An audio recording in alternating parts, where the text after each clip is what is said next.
Howdy everyone. Welcome to Russia, the south of Russia. My name is Konstantin and I am doing another daily update on what's going on in Russia. And I can see and hear myself well on the screen. Mods, if you could hear and see me well, if you can hear and see me well, could you please give me a 5x5? Looking for that. Lorna, thank you so much. Good to go. I have a fabulous message for you today. But before, let me tell you that I had a fantastic day off yesterday. Thank you so much for understanding. I missed the live stream. That was Russia's Independence Day yesterday. Well, day before yesterday, but Monday was a day off. So we had a long weekend and, I decided to take a day off because I was absolutely physically exhausted, and it's not easy physically. I'm not even talking about mentally, but physically it's not easy to do live streams every single day for months and months. I would like to thank you, my Inside Russia team, my moderators. Thank you for showing up for me every single day with me and working as much as I do. Thank you. Had a fantastic day off yesterday. Didn't do much. Just slept and did nothing. For a change, it was very unusual. I have a fabulous topic for you today. This topic comes from my experience of living in two countries. Well, in quite a few countries, but I can say that I lived in two countries because obviously I was born and raised in Russia, in the USSR, then Russia. And after that I left for the USA, where I spent around 9 years and came back to Russia.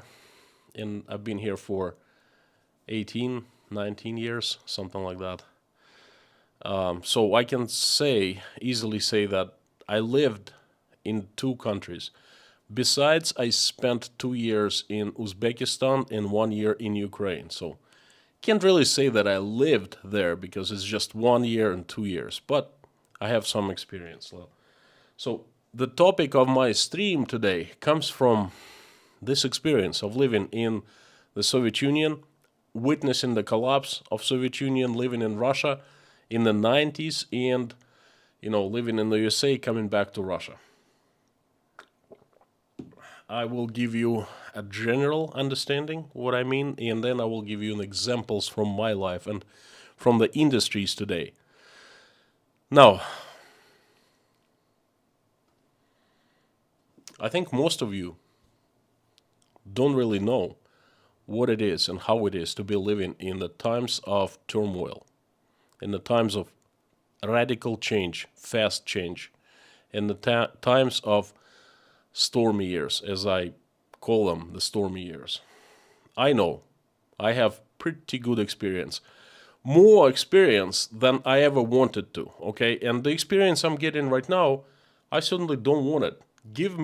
Just spare me from this stuff, okay? But there's not much I can do, I'm a member, I'm a witness, I am participant of what's going on right now. But this is not the first time. The first time happened in low 80s, Soviet Union started collapsing.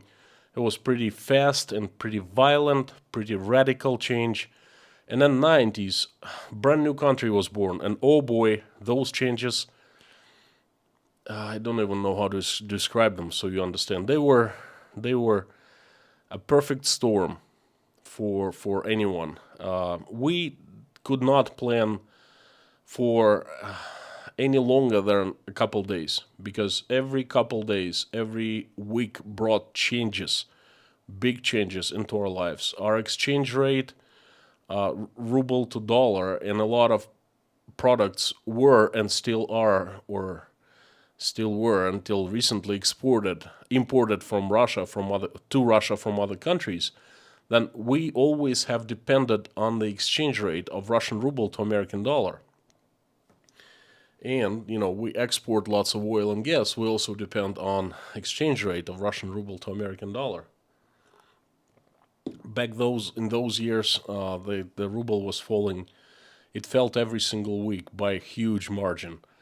Inflation, prices doubled every single month.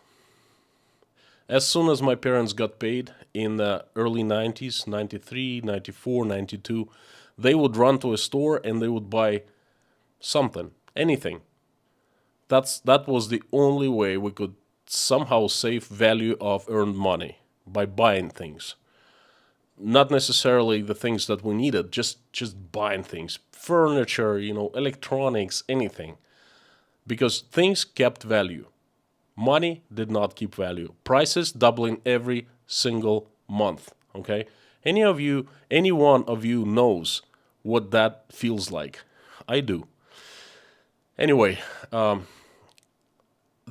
things were changed so fast and so often that we got used to living in time of change. It's really hard to explain, but it's not good living. It's not good feeling that you have changes all the time, but you get used to it. It's like living in hell, basically, okay? Because you cannot plan your life. You cannot plan anything. I got a good share of that. Back in 1996, I moved to the United States, and one of the incredible things that pleasantly surprised me, was lack of turbulent changes, lack of volatility, I call it. There was stability, and at first I was very surprised, and then I fell in love with it. Prices not going up every month. Cars, houses, well, real estate is different, but everything else, food, apparel, electronics, gadgets, cars, not going up in price every month, every year, but staying on the same level. Inflation at 2%. Interest rate staying low. I remember, I think it was around 6% back in the mid-90s, and falling, by the way. Economy was doing strong, and if you lost your job back in the 90s, you could find another job easily, and losing job was not a big deal, was not like end of the life, end of things. In Russia, back in the 90s, it could have been the end of everything. But in the States, everything was okay. The country was 100% stable, as I call it. People planned for a long time. They planned for years. They planned their lives for decades up front. And it was absolutely new concept to me, because I didn't know how to plan. At the age of 20, I had never planned, because planning is something that we didn't have in the USSR. I actually took a class on planning. I don't even remember, like personal finance, budgeting, things like that. But it was such a new concept to me, and I had to tackle it down. And I did. Well, more or less, I did. Over the years, I said, like, inside, I mellowed down, and I started planning as well, as regular Americans did at the time, for years ahead. And it worked well. I returned to Russia, and Russia was absolutely different from when I left Russia in 1996. Back in 2004, 9 years later, end of 2004, it was a different country. It was much more stable. Okay, there was much more stability. Exchange rate was not changing much. Okay, real estate prices were going up, and they doubled every year. But that was something pleasant, because if you had an apartment or a house, it would double in value, and you would make lots of money. You would, your net worth would increase. Prices for cars, for food, for clothing, for pretty much everything, they didn't change much. They rose a little bit. not that small, not that little as they were in the United States, but not as bad as back in Russia in the 90s, early 90s, okay? So I came back to Russia and I felt great. I said, wow, finally in Russia, finally, you know, it's getting more or less normal in terms of like normal living. We can plan, what do you do when you start a business? Okay, you plan. You plan how to create a good product, how to sell it, how to market it, how to sell it, how to expand your business, how to get new markets, how to scale your business up and things like that. And all these things you need planning for. And the current situation in the economy must be stable for that. So Russia was not 100% stable, but it was good enough. Good enough for planning and for making long-term plans. That was early 2000s, mid 2000s. But then I noticed one thing. In Russia, it's never stable for a long time. There's no stability. Something comes up every few years that puts the country upside down, that puts businesses upside down, that puts people's plans and lives upside down. Look, 1991, a few volatile years followed. Things started getting stable around 1996 for a couple years, and then 1998 default. Russian government defaulted its debts. Huge blow to businesses. Many businesses went bust. People lost their savings. One day, $1 cost 6 rubles. Another day, it cost 24 rubles. 6 times. Imagine you have, 24 million rubles. That's $4 million, right? You wake up next morning, you don't have $4 million anymore. You have 800,000, something like that, So that's what happened.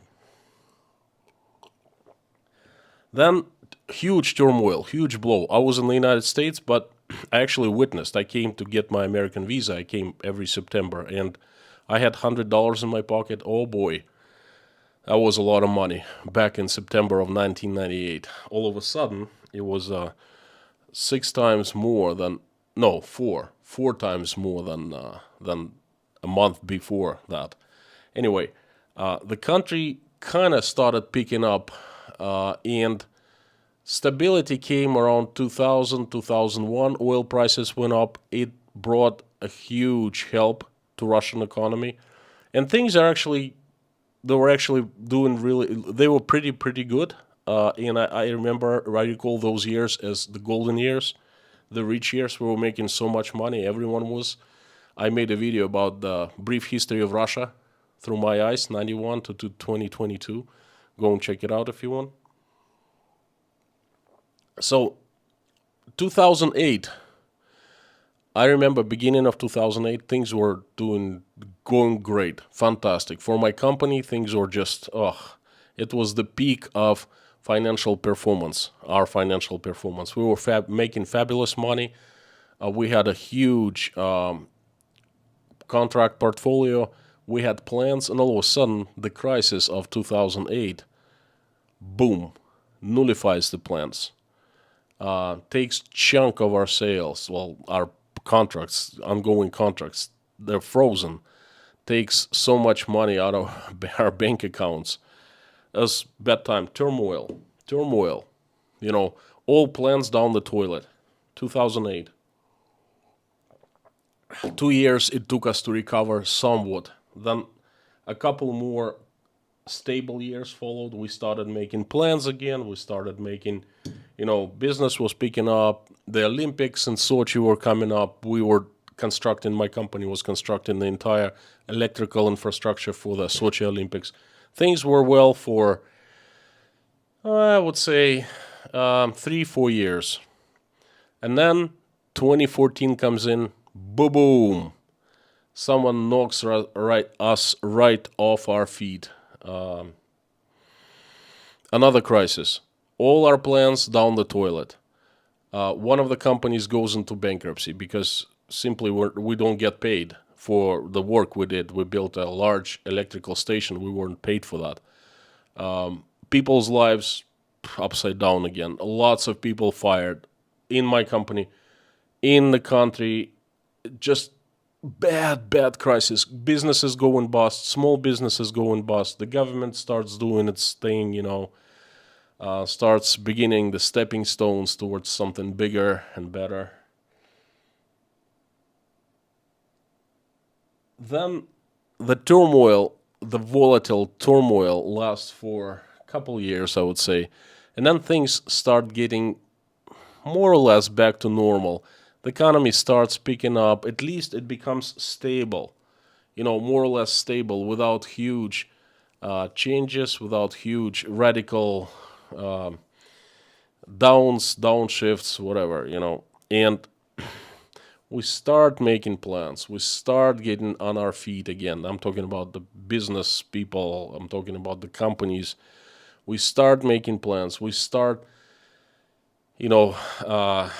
making strategies for the companies, long-term strategies of companies' development, and people start feeling comfortable and confident enough, so they take out mortgages, they buy apartments, houses, they take credits for car loans, they take car loans and things like that. And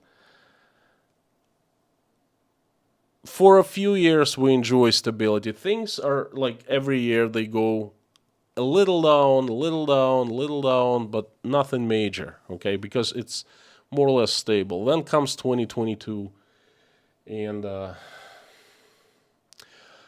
let's put it this way. Starting February 24th, I have not seen anything like this in my life. Anything.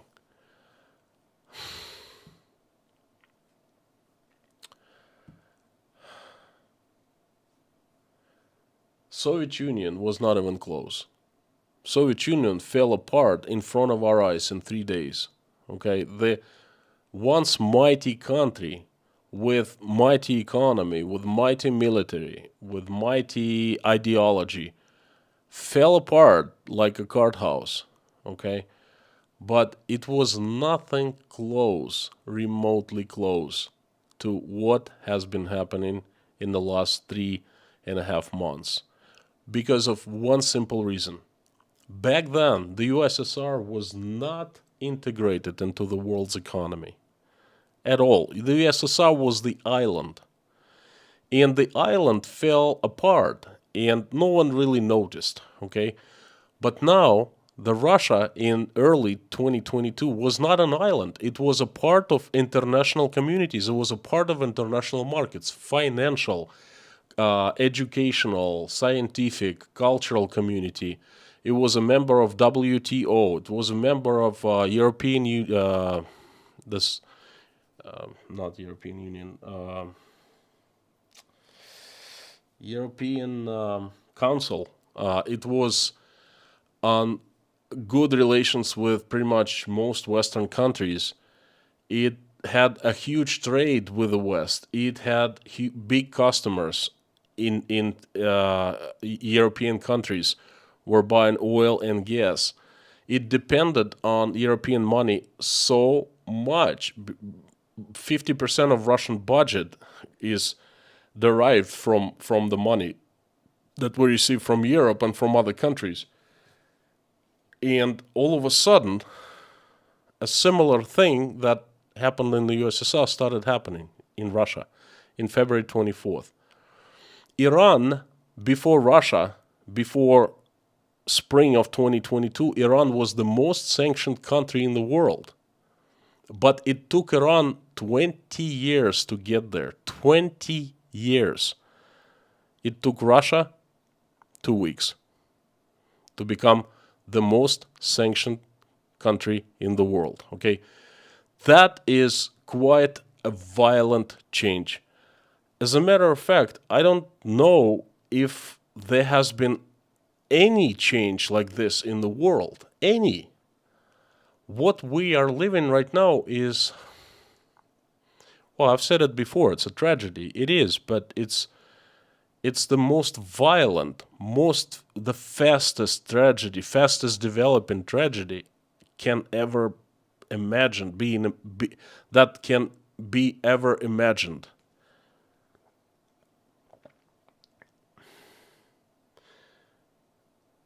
Right now, there's zero stability in Russia. There's 100 volatility. Because right now we back to the 1992. This is my personal feeling, so to speak. I remember how I felt back then. We could not plan for longer than a week because we didn't know how so many things would be developed. Exchange rate, interest rate, things like that affected our lives so much. Prices, the inflation, we didn't know because it was so quickly developing that we just could not even predict for more than a week. Same thing I'm feeling right now, because every single day we get news of either new sanctions being placed on Russia or Russian government creating new laws that restrict, or let's put it this way, limit our ability to speak on certain things. That Russian central bank issues orders that were unheard before the 24th of February.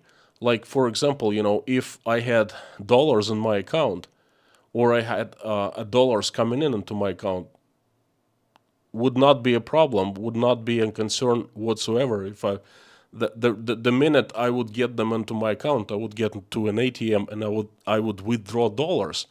But I cannot do that anymore, okay? Because that's a perfectly legal executive order from Russian central bank. Okay, things like that.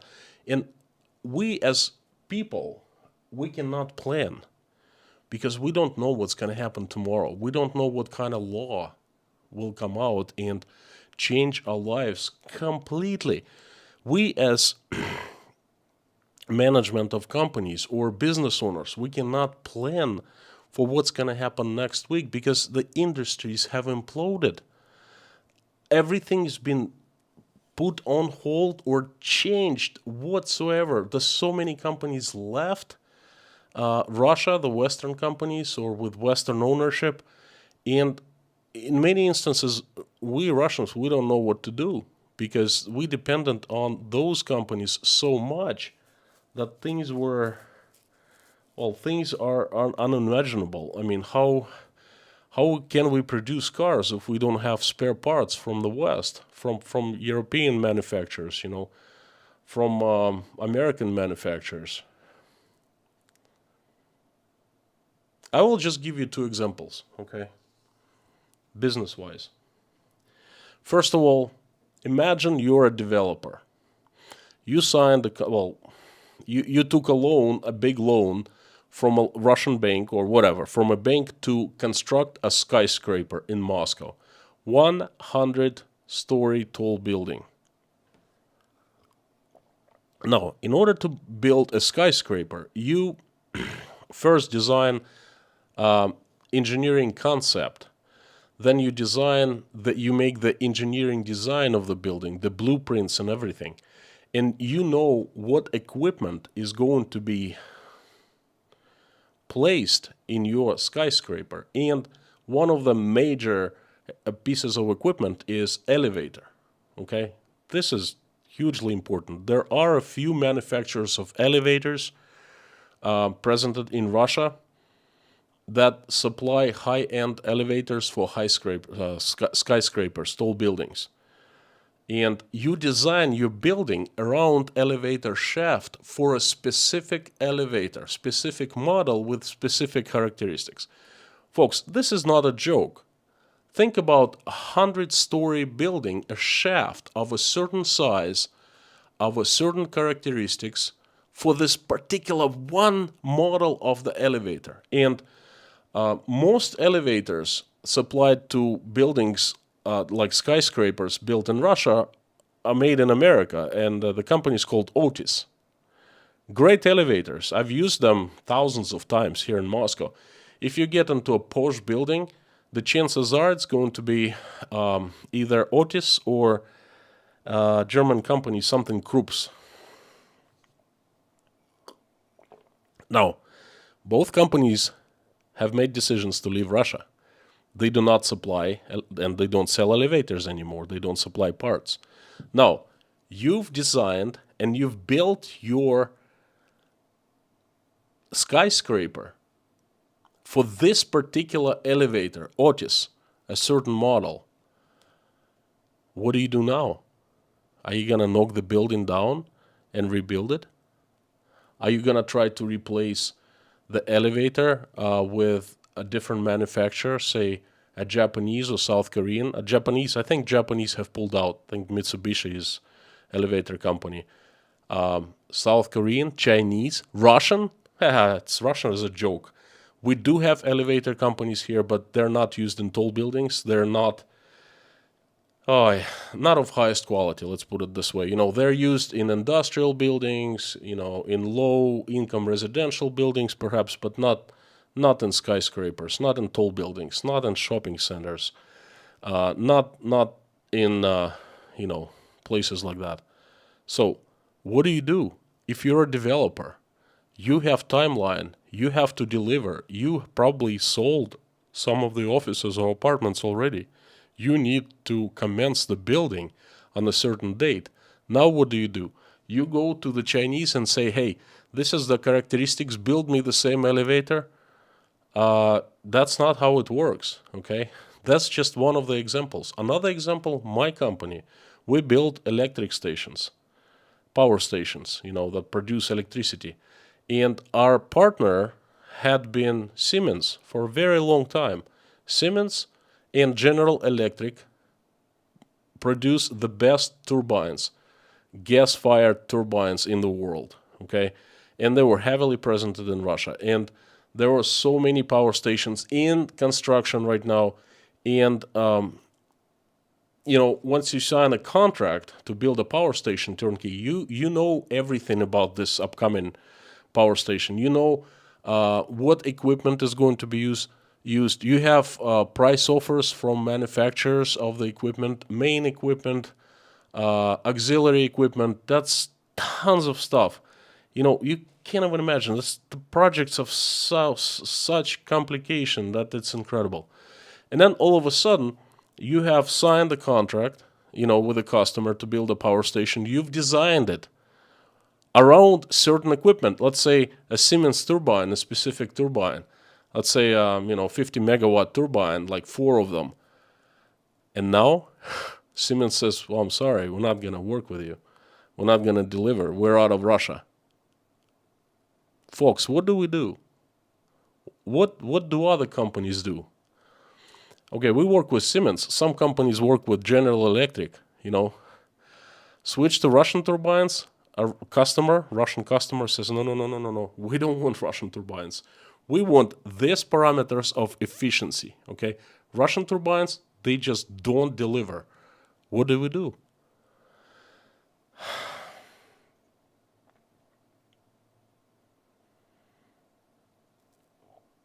Now, I've given you just 2 examples of real life, how things are in Russia right now. And examples like this are hundreds of thousands, I'm pretty sure. And our lives have been put upside down again here in Russia. And we have been taken back, I would say, don't quote me on that. That's my personal feeling. I would say 15, 20 years in terms of economy development, perhaps even further back. We cannot plan for more than a week ahead anymore. Again, we've been there before. We've done that before. It wasn't pretty. We're there again. We cannot plan. Long-term plans are not for Russia for years to come, because this situation, it's like earthquake happened, a big one, and then the aftershocks. And the aftershocks keep on hitting us and keep on hitting us, and they will be hitting us for a long time now. We cannot make plans. The business has gotta either scale down a great deal or close completely. Regular Russians not gonna make long-term plans, buy real estate, take out loans, nothing like that. And the ones who did take out loans, who did buy real estate, who did take out mortgages, I am even afraid to think of what's coming for them, you know. Poor chaps, poor fellows. Russia is again into the time of zero stability, 100% uncertainty and volatility. And this has been my message. I hope you've understood everything, and I hope it was clear enough for you. I would like to turn on the chat. Please let me know what you think, whether you understood me, whether my message was clear and clean. Moderators, we did a couple experiments in the last 2 streams. I asked not to ban anyone. Last stream was kind of a mess. I watched it. I reviewed it after I was done streaming. So go ahead and ban, but please use common sense and use leniency, because this is a forgiveness day in Russia, and let's forgive people. Let's be lenient to them. Don't be too rigid. And I'm asking the viewers who are if you're going to comment, please think before you do, and follow the rules, and don't provoke the mods to be really harsh, you know, please. Let's just respect one another, and let's have a clean and nice conversation or conversations in the chat. So I'm turning this on.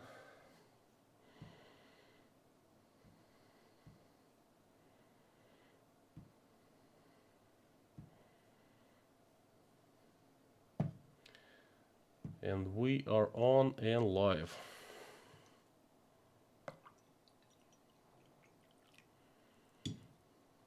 I have new tea today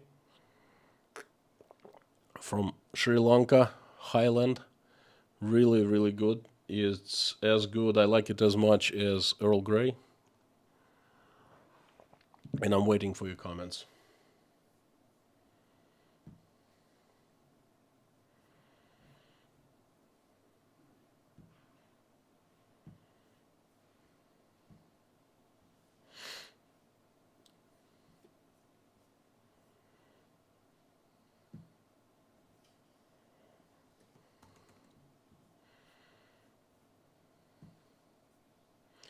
Lorna, number 1 today.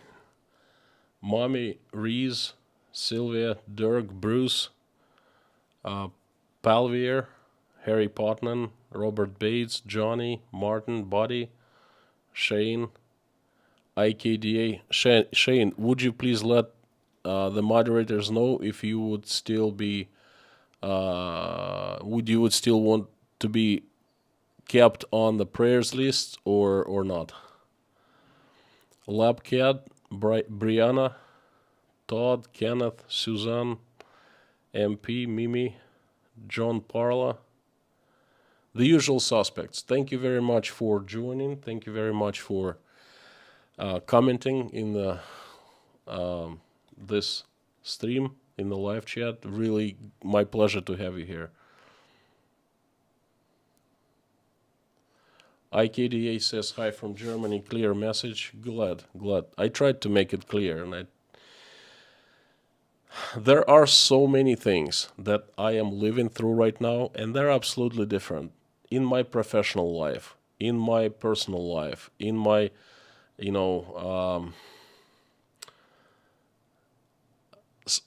like inside psychologically. And I wish I could do 3 streams a day, because I have enough messages to deliver you. It's unfortunately I'm bound by 1 message. That's it.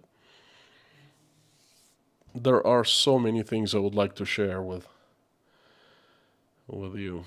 Mimi, hi, greetings from Germany to Russia. Hello. South Carolina.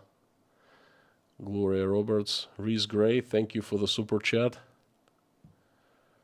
Hello from Canada, Mr. Popular. Do you think immediate spending of citizen funds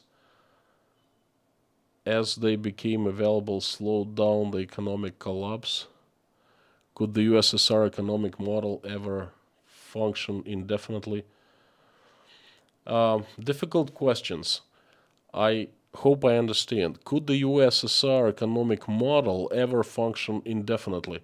It did not. Of course not. I mean, no way. It functioned basically for 29 years, and that's it. It fell apart. Not too much time, but I should address Soviet Union actually had capitalism. For 15 years, it was a capitalist country because business was allowed in the USSR. Not too many people know that. My parents didn't know that. But the history, you cannot lie. You know, the history is there. I think in 1965, Soviet economy was in absolute shambles. Something needed to be done.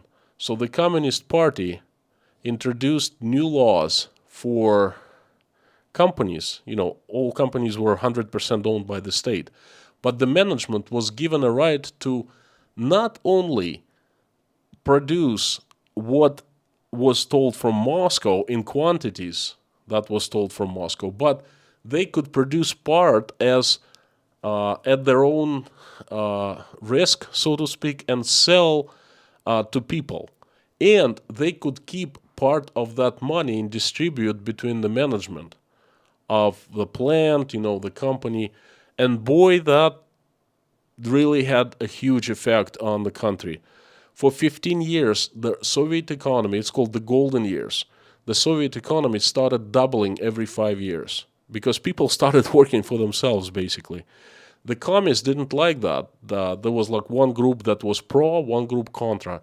And then Russia discovered gas and oil and started selling to the Western countries. And then Soviet Union started swimming in dollars, okay?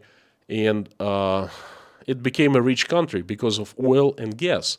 And then that old communist bloc who was against, they said enough of this capitalist nonsense. Let's bring the planned economy back. We have enough money to buy whatever we don't produce. And it happened in 1980, and that was the end of the USSR. In 10 years, it fell apart, okay?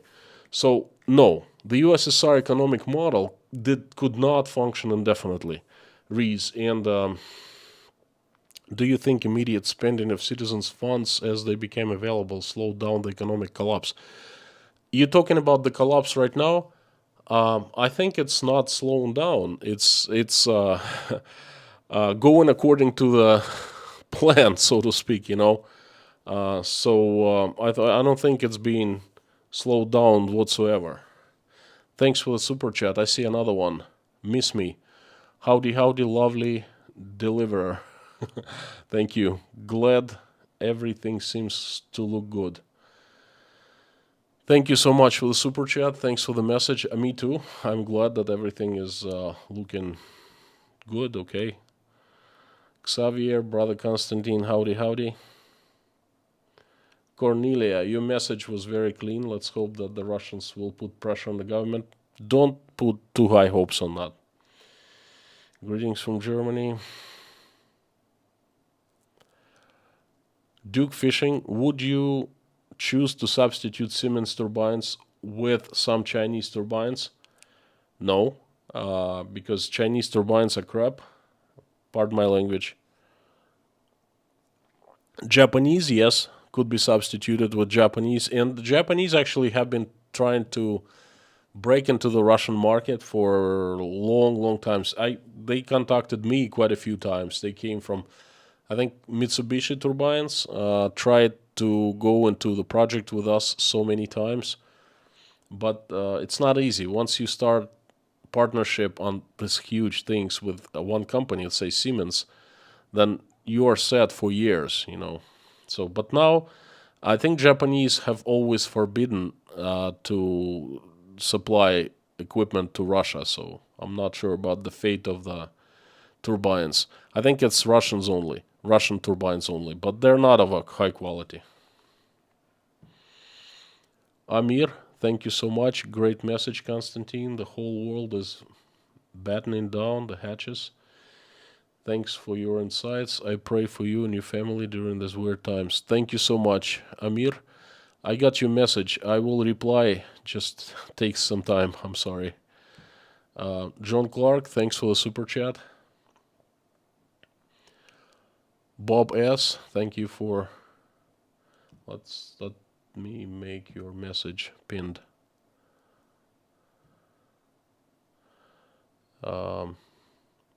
Brianna, hello.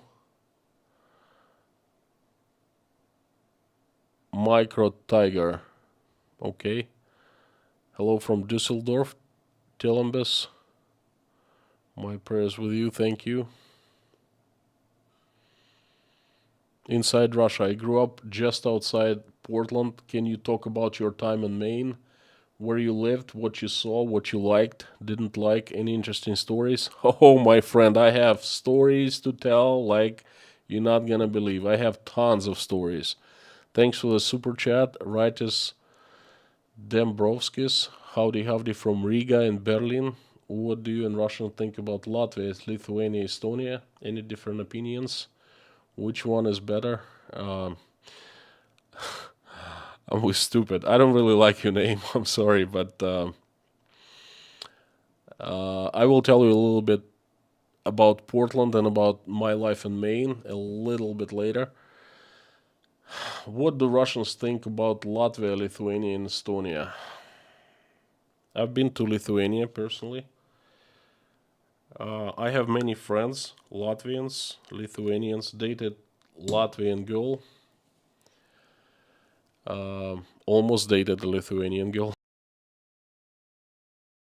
I spent 6 months in a dorm with a girl from Lithuania. One of my good friends, Lina Saugaitis, is from Lithuania. What can I say? Good people, Nordic, a little different from the Southerners. I am a Southerner. I am my character is a little different. My energy level is a little different, but overall, fantastic people, fantastic countries. Lots of Russians have been to the Baltics, and they have families there, friends there. What do we think? Think just our neighbors. Think good countries, former USSR. That's pretty much it. I haven't heard of anyone disliking. Um, I haven't heard anyone not, saying anything bad, other than the government. Government is own agenda. But regular Russians, we have nothing against Latvians, Lithuanians, or Estonians whatsoever. Just good friends, that's all. Donna Olson, welcome back. Just because. Yeah, we had quite a story of unbanning you. Thank you so much. Manos McLean, keep the faith, disturbing message. It will get worse before it gets better, but I think Russians will come back stronger. Question is when? In 40 years? In 60? In 100? It's not the end of the story. Sure not. It's not the end of the story. No. This is, we live. That the story continues. The God has granted us more time on this earth. And this is great, but we're gonna spend our time here wisely, Instead of going one against another, we should just live in peace and collaborate. Imagine what we can do together rather than against each other. Anyway, coming back to, I really like the question. I am with stupid. I really like the question about Portland. I lived in Portland, Maine for a year. I lived on Congress Street. I don't remember the address, but right in the middle of a Congress Street, right next to Joe's Smoke Shop. Stephen King once in one of the interviews said he was asked what was his most horrorful place, the most like scariest place on earth he's ever been to, and he said Joe's Smoke Shop in Portland, Maine, and I lived right next to Joe's Smoke Shop. Okay, that's place of weirdos. Then I moved to Old Orchard Beach. I spent 5 years, 4 years, I don't remember, something like that. Then I got married, and I moved to first Saco, then Biddeford, and I spent more years there. So I lived in York County and was it Scarborough County? I forgot. York. Anyway, you get the message. I saw pretty much everything. I was a Mainer. What I liked, I disliked the state of Maine first year because I was a city boy. I was born and grew up in a large city, 1 million people city that is called Rostov-on-Don. I am in right now. And when I got to Portland, Maine, population 66,000 people, I could not believe my eyes that I were to spend the following year or perhaps years in a place that small. Well, I fell in love with Maine about 1 year after I arrived in 97, and I still love one of the best places I've lived in, the way the life should be. That's Maine's motto. Really a fantastic place. A lot of people, most Mainers are very nice people. Very little crime, very safe. I never locked my car. I never locked my house, my apartment. Never had anything stolen. Well, I did have a bike stolen in Old Orchard Beach, but then it's either Belarusians or Russians or European kids. They stole the bike. Most likely Russians, I think, or Belarusians. And that was pretty much it. So there wasn't locals. Work and travel kids. They just picked up my bike. Interesting stories, tons and tons of interesting stories. Watch my story about how I fell in love with America in Maine. Watch my story, the real reason why I left America for Russia. It's out there on my channel. I made those stories. I filmed them earlier, before the 24th. Before that, my channel was all about Russia. Just Russia, good and bad, but there wasn't much bad about Russia. It was mostly good. Okay. I hope I answered your question. In the future, I plan to do more personal stories about Maine. Karen and Buzz in Texas, thank you for $5. It's a good thing. Our only hope is not in our governments for sure. There is always hope. I agree with that. Thank you. We all will make our choices, make them good. Your message is worth in gold. And I think if everyone listened and if everyone acted accordingly, then I think would be golden.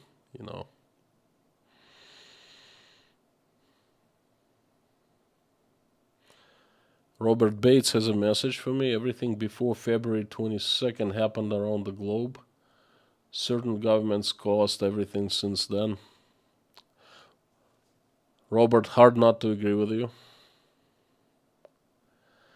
MP, is the new tea superior to the old tea? It's as good. I found this importer of tea from producer of tea from Sri Lanka called Mlesna, but it's definitely worth every single penny. Their Earl Grey was fantastic, and this is Sri Lankan Highland tea, and it's also absolutely fantastic.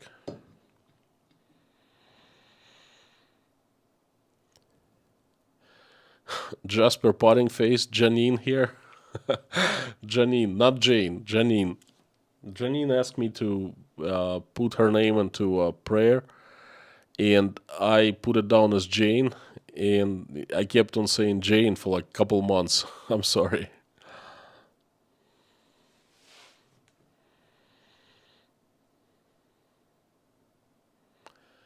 Gregory is from Delaware.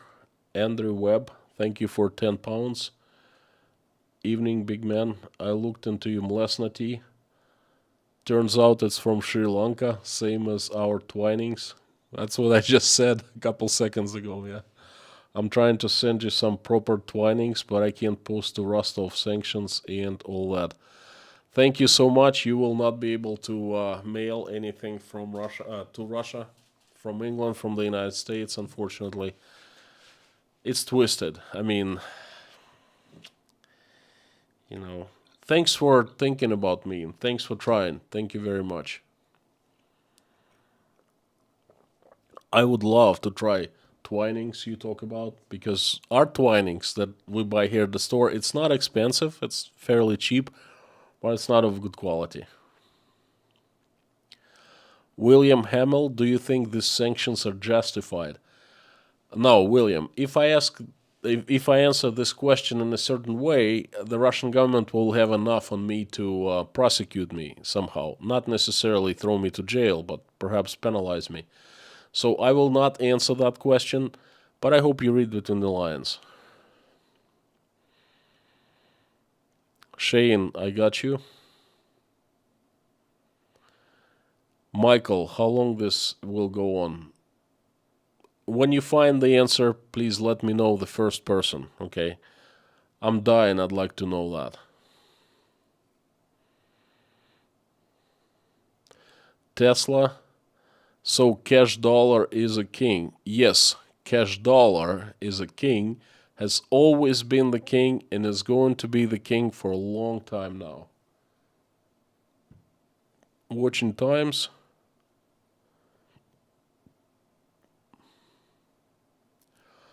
Lilith Eden, honesty is the best policy.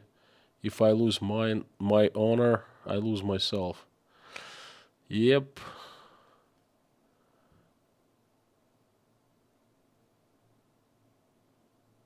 Totally agree with you.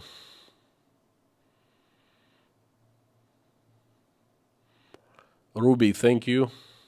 Washington State, Janice. Springfield, Oregon, Sandy. Debbie, London. Laura from Kentucky, howdy, howdy. Dublin, Ireland.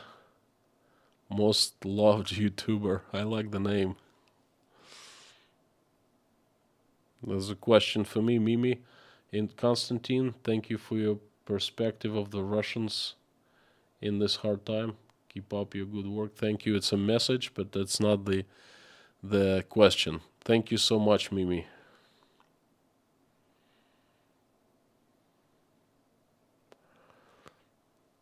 Komisanti, hello, Konstantin. Greetings from Finland. Howdy, howdy. Sabrina, howdy. Christina. You know what? It really is pleasant for me to actually see that so many people sending good wishes, saying hi, from all over the world. That's fantastic feeling. It gets lonely here in Russia from time to time. But then reading this actually uplifts me a great deal. MM93 must win. Thank you so much for your message. Every dollar counts.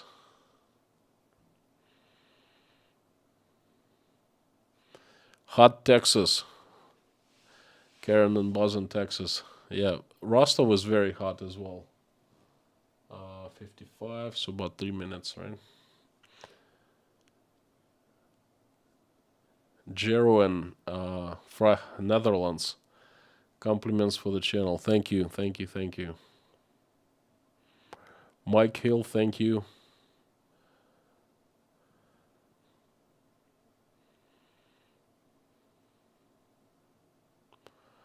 Craig, Kai Constantine, you seem defeated. Never seen you so down. Is reality setting in? Actually, not doing too bad today. Projecting image of being defeated. I'm not defeated. I'm not defeated. Just calm. Things are not well around me. I'm seeing that reality is setting in. It's not setting in with me, my friend, because it set in on February 24th. Because on that day, I knew everything what is about to follow for Russia for years and years. I'm not stupid, okay? I can put two and two together, okay? I had known before what the attitude towards Russia, if Russia does what it did, was before from the Western countries. It was just a matter of days and weeks, and everything happened just as I thought it would be. It would. So, reality is not sitting in with me. Perhaps with the Russians, with some it's not sitting in. Some Russians are really sad about McDonald's leaving, and I'm talking about the McDonald's as a symbol, not about, not about McDonald's as a fast food company. And then a lot of Russians are happy that a new company in place of McDonald's opened yesterday. Okay, it was just a show, just one or two restaurants opened, but everyone is screaming, "Oh, look, McDonald's has been replaced." So, for some Russians, reality is setting in, for some not. But I'm not defeated. I'm not defeated. Don't give up on me yet. Douglas, thank you so much. Said that railways will fail, lacking imported bearings. Hard term at least to January. Time will tell. It is set for everything. It is set for airlines, for Russian manufacturers, for Russian, developers, for everyone, for Russian banks. There's so many companies you can say same thing about. If it was just for the airlines, okay. My friends, we are nearing the end of the stream. I would like to invite you all to pray with me. And if you're a believer, if you're a non-believer, if you don't think that you believe in God, it doesn't matter, because in my eyes, He believes in you, and that's what's the most important thing. So please, if you don't like to call it a prayer, call it sending good wishes, sending good vibes to people, and please join me. I would like to ask for all people in need today, for Ukraine, for Russia, as usual. Let's do it. Dear God, thank you very much for giving us this day.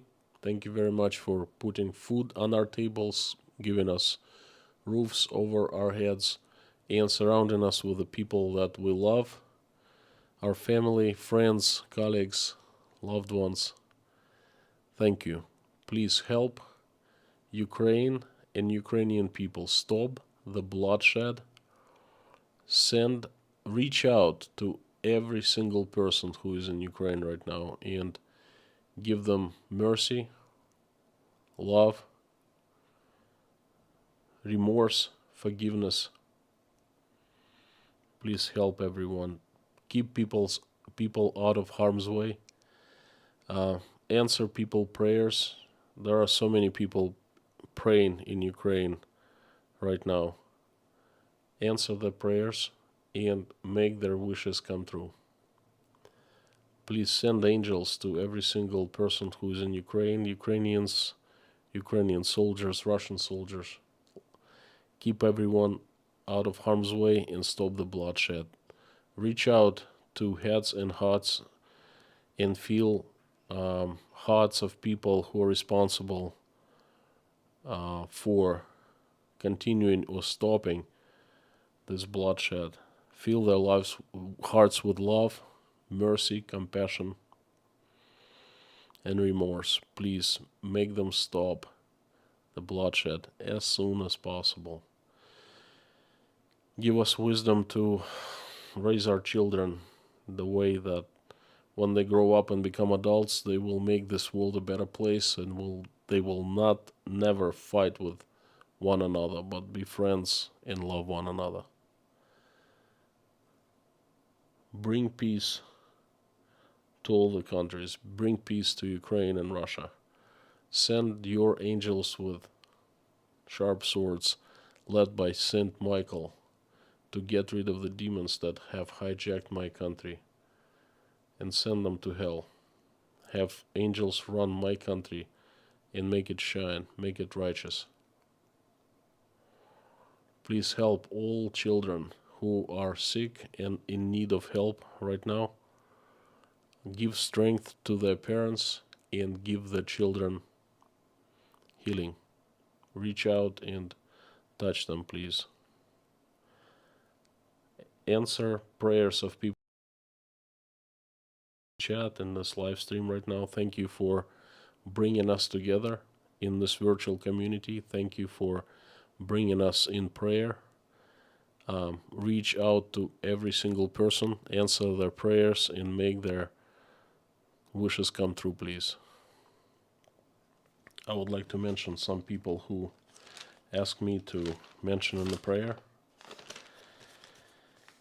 They are Shay, Rafaela, Anna, William, Yelena, Natasha, Jake, Michael, Oля, Dasha, Sky, Bonnie, Rebecca, Melissa, Buzz, Anne, Mary, Jean-Paul, Paula, Janine, Michael, Brian, Marlene, Michael's family, Brian's mom, Demetrius, Karen, Maddie, Sharon, Narnian Lady, Susan S.,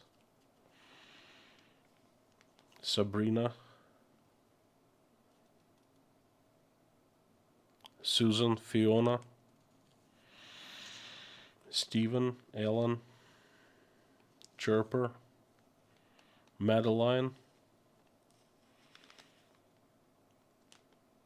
Skipper, and 2 children, Sebastian and Maverick.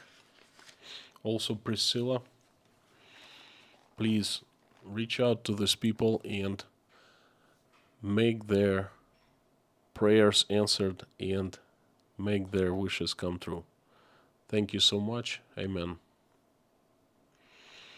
Everyone, thank you for coming for another stream. Thank you for being with me. Thanks for conversing. Thanks for listening to the message. I hope I delivered it clear and you understood. I hope my messages help you understand what's going on in Russia and understand Russians, at least a little bit. Thank you, thank you, thank you, and I will see you tomorrow at the usual time, 11 p.m. Moscow, 4 p.m. Eastern Standard Time, and 9 p.m. London. Thank you. You're awesome and you rock. Mods, thank you very much for coming back and helping me out. I'll see you soon. And